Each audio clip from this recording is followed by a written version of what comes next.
A chuva caía com força sobre as ruas estreitas do bairro Campo de Ourique em Lisboa naquela noite de outubro. Tiago Costa estava na porta do pequeno apartamento que dividia com Miguel Oliveira, o coração apertado como nunca antes. Você tem que sair agora, Miguel, eu não tenho escolha, a minha família descobriu e o meu pai ameaçou tirar tudo de mim se eu não acabar com isso, disse Tiago, a voz tremenda enquanto empurrava a mala molhada para as mãos de Miguel. Miguel ficou parado ali no corredor escuro, os olhos castanhos cheios de incredulidade e dor, o corpo esguio tremendo já com a camisa colada na pele pela umidade que entrava pela janela aberta. Ele pegou a mala sem dizer uma palavra inicial, mas o olhar que lançou para Tiago era uma mistura de amor partido e traição profunda que cortava mais que qualquer palavra. Tiago fechou a porta com força, o som ecoando como um tiro no silêncio do prédio antigo, e ficou encostado na madeira, respirando pesado, o peito subindo e descendo rápido. Dentro do apartamento o ar parecia sufocante, as fotos dos dois em molduras simples na prateleira pareciam acusá-lo de tudo. Como ele tinha chegado a esse ponto? Lembrou-se do dia em que conheceu Miguel na universidade 3 anos atrás, quando Miguel ainda era estudante de letras e Tiago cursava administração para preparar-se para o império da construção do pai. Eles se conectaram imediatamente na biblioteca durante uma discussão sobre literatura portuguesa, Miguel defendendo a poesia de Pessoa com paixão e Tiago ouvindo fascinado pela primeira vez alguém que via o mundo além dos números e contratos. Os meses seguintes foram de felicidade escondida, passeios discretos pelas ruas de Lisboa, jantares em restaurantes pequenos onde ninguém os conhecia e noites de conversa profunda onde Miguel compartilhava sonhos de ser professor e escritor e Tiago confessava o peso da expectativa do pai Ricardo Costa, o bilionário que construiu um império de prédios de luxo, mas exigia que o filho único seguisse o mesmo caminho tradicional: casar com uma mulher da alta sociedade e produzir herdeiros para continuar o nome. Tiago sempre soube que a orientação dele era um segredo perigoso, mas com Miguel tudo parecia possível até a ligação daquela tarde. O pai tinha descoberto através de um primo invejoso que vazou fotos dos dois em um passeio no parque, e o ultimato veio duro como pedra: ou você acaba com isso hoje, ou eu corto todo o apoio financeiro e o nome da empresa nunca será seu. Tiago tentou argumentar, mas a mãe dele, doente e dependente do dinheiro do marido, reforçou a pressão, dizendo que a família não sobreviveria ao escândalo em uma sociedade ainda conservadora em certos círculos de Lisboa. Agora Miguel estava lá fora na chuva e Tiago olhava pela janela, o coração se partindo ao ver o namorado parado na calçada, a mala ao lado, a água escorrendo pelo rosto misturando-se com lágrimas. Vizinhos começaram a abrir cortinas, luzes acendendo em apartamentos próximos, sussurros já se espalhando: quem é aquele rapaz molhado na rua do filho do rico Costa? Miguel ergueu o olhar para a janela por um segundo, os olhos se encontrando, e Tiago sentiu o peso da escolha errada que acabara de fazer, o preço da lealdade familiar que ele pagava com a felicidade do homem que amava. De repente um som distante cortou o barulho da chuva, um ronco baixo que crescia rápido como um trovão mecânico. Tiago franziu a testa reconhecendo o barulho de hélices, um helicóptero se aproximando baixo sobre os telhados do bairro. O que está acontecendo, pensou ele, o pânico subindo enquanto o som ficava mais forte e luzes brilhantes varriam a rua. Miguel também olhou para o céu, a chuva batendo no rosto sem entender nada. O helicóptero negro com o logotipo da empresa Costa Construções desceu devagar, pairando sobre o pequeno jardim público ao lado do prédio, e lentamente tocou o chão, fazendo as árvores balançarem e as pessoas do bairro saírem correndo para as varandas, celulares nas mãos, filmando o espetáculo inédito. A porta do helicóptero se abriu e Ricardo Costa desceu, alto, imponente, no terno impecável apesar da chuva, o rosto sério e determinado. O pai de Tiago tinha vindo pessoalmente para garantir que o filho cumprisse a ordem, e o bairro inteiro parou em choque vendo o bilionário famoso por aparições raras na mídia agora ali no meio deles como um deus descendo do céu. Tiago sentiu o mundo girar, a escolha que ele achava que tinha feito agora se tornava pública e irreversível, o preço começando a se revelar em tempo real. Miguel ficou imóvel na calçada, a mala encharcada ao lado, olhando para o helicóptero e para o homem que representava tudo que o separava, o conflito interno de Tiago agora exposto para todos verem e o drama apenas começando a se desenrolar naquela noite, que mudaria tudo para sempre. Ricardo Costa caminhou pela grama molhada do jardim, ignorando a chuva que molhava seu cabelo grisalho e o terno caro, os olhos fixos no prédio onde o filho morava. O bairro inteiro parecia paralisado, vizinhos em pijamas e robes filmando com telefones, sussurrando nomes e especulações: o filho do Costa é gay e o pai veio buscar ele pessoalmente. Tiago desceu as escadas correndo, o coração batendo forte, saindo para a rua molhada sem casaco e parando diante do pai. O que você está fazendo aqui, pai? Perguntou ele, a voz quase sumindo no barulho da chuva e das hélices ainda girando devagar. Ricardo olhou para o filho com uma mistura de decepção e determinação. Eu vim garantir que você faça o que é certo, Tiago, esta farsa acaba hoje. Eu soube de tudo e não vou permitir que o nome da família seja arrastado na lama por causa de uma fase passageira. Miguel, ainda parado na calçada a poucos metros, observava a cena, o corpo tremendo de frio e emoção, a mente correndo com memórias dos momentos bons que agora pareciam distantes. Ele lembrou-se da primeira vez que Tiago o apresentou como amigo para a família em um almoço tenso, onde a mãe de Tiago sorriu educadamente, mas os olhos revelavam desconforto, e o pai mal dirigiu a palavra. Agora tudo estava exposto e Miguel sentia-se como um intruso no mundo de Tiago, o preço da escolha dele sendo pago com humilhação pública. Tiago virou-se para Miguel, os olhos verdes cheios de arrependimento, mas o pai segurou seu braço com força. Não olhe para ele, filho, entre no helicóptero agora, nós vamos para casa, e amanhã você anuncia o noivado com a filha do meu sócio como planejado. O bairro inteiro ouvia os vizinhos comentando alto. Agora o escândalo era real, o filho do bilionário envolvido com o rapaz pobre, e o pai vindo de helicóptero para resolver. Uma vizinha idosa chamada Dona Maria gritou da varanda: isso não se faz na nossa rua, o rapaz está encharcado e você o expulsa como um cão.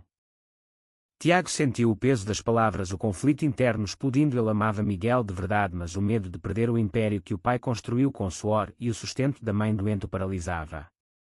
Ele deu um passo em direção a Miguel, mas Ricardo puxou de volta: você vai destruir tudo que eu construí por causa disso. Miguel finalmente falou a voz baixa mas firme: eu nunca pedi nada, Tiago, só o seu amor, mas se isso é o preço, eu vou embora sozinho. Ele pegou a mala e começou a andar pela rua, a chuva caindo sem piedade, o coração partido mas a dignidade intacta. Tiago quis correr atrás dele, mas o pai bloqueou o caminho, o rosto endurecido: você escolhe agora, filho, a família ou ele.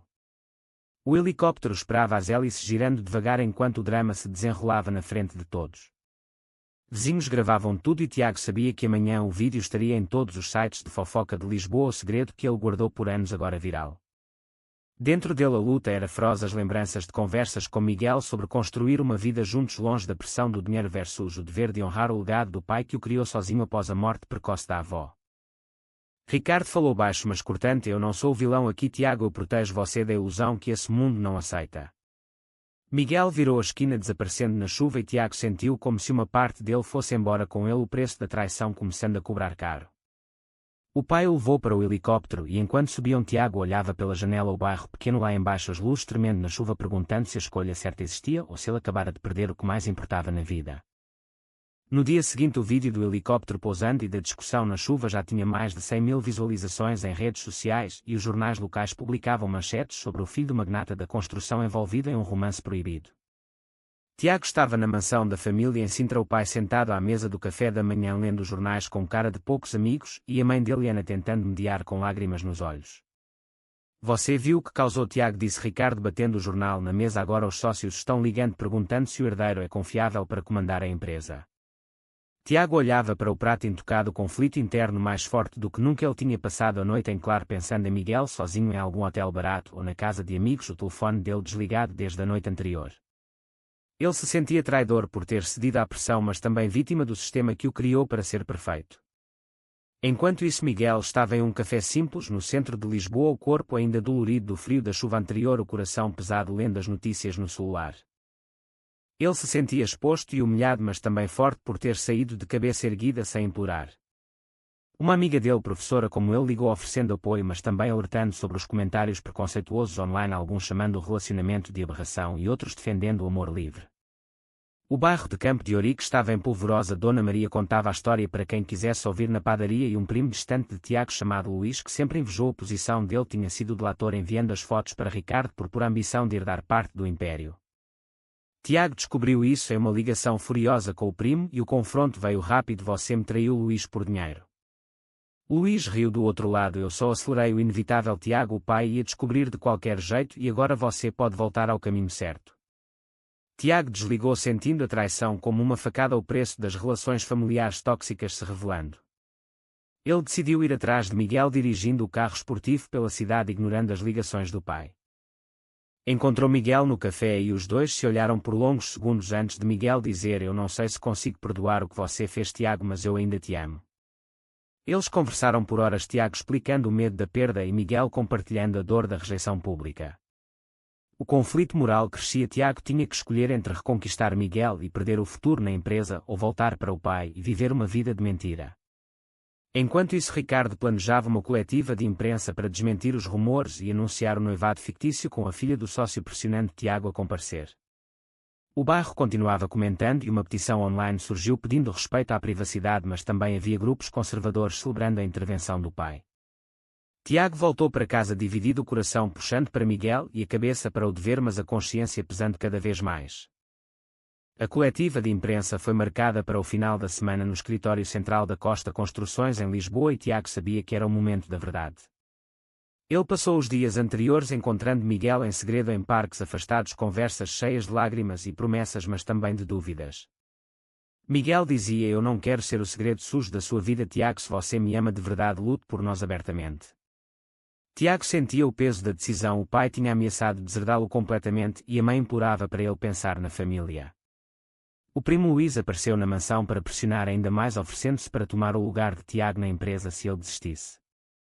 O confronto familiar explodiu, Ricardo gritando que o amor de Tiago era uma fraqueza que destruiria o legado de décadas e Tiago respondendo pela primeira vez com voz firme que o legado sem felicidade não valia nada. A traição de Luís veio à tona novamente e Ricardo ficou chocado ao saber que o próprio sobrinho tinha vazado tudo por ganância. Isso abalou o pai pela primeira vez, mostrando que a família não era tão unida quanto ele pensava. Tiago saiu da casa e foi direto para o apartamento onde Miguel esperava com uma mala pronta para ir embora se necessário. Eles passaram a noite conversando sobre o futuro possível sem dinheiro mas com liberdade e Tiago sentiu a força do amor verdadeiro superando o medo.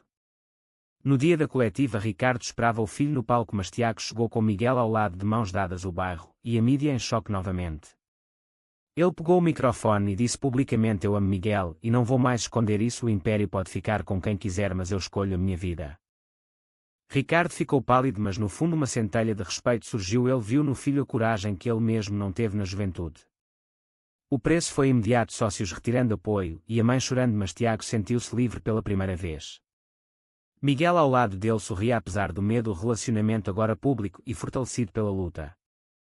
Meses depois, Tiago e Miguel moravam juntos em um apartamento menor mas cheio de esperança, Tiago trabalhando como consultor independente e Miguel realizando o sonho de lecionar em uma escola pública.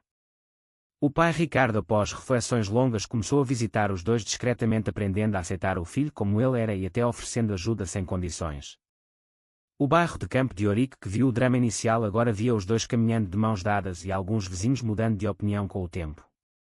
A traição do primo Luís resultou em ele ser afastado da empresa e Tiago aprendeu que lealdade verdadeira vem de escolhas honestas, não de sangue. O conflito interno de Tiago se resolveu com a percepção de que o amor exige sacrifícios, mas a felicidade vale o preço pago. Miguel encontrou paz perdoando e construindo uma vida baseada em respeito mútuo. A sociedade portuguesa, com seus avanços e ainda resquícios de preconceito, foi confrontada pelo caso que virou exemplo de coragem. Tiago e Miguel planejam um futuro juntos, talvez adotando uma criança e mostrando que o amor supera barreiras. Ricardo, por sua vez, reflete sobre suas próprias escolhas passadas e abre o coração para uma reconciliação verdadeira. A história deles prova que decisões difíceis moldam o destino, mas o arrependimento pode ser evitado com honestidade. A pressão da família justifica trair o amor verdadeiro. Verdadeiro ou falso?